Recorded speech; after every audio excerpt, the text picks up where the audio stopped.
ISIS has been saying they're going to go after Europe from the very start. This is something that has been in the works for a good year and a half. Not surprising. I mean, they're doing exactly what they said that they would be doing.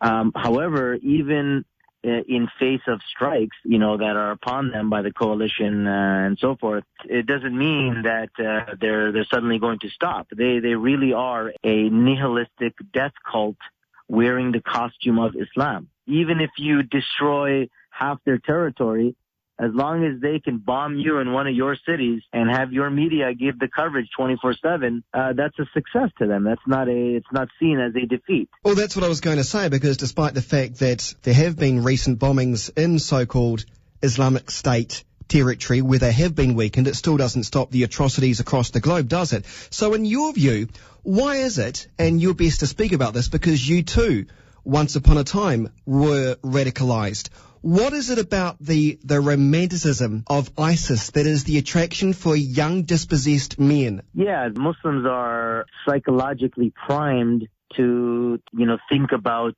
the caliphate. Because of the rise of Wahhabism, people are consistently or continuously reminded that the only acceptable system is the caliphate. And because historically, that's all the Muslims have had. I mean, that is the frame of reference they have of governance. So when they look at the world around them now and seeing that they're upset with the governments, Muslim, governments are too close with non-Muslim governments, they buy into this idea that the only way to have any kind of real Islam is to go back to a caliphate.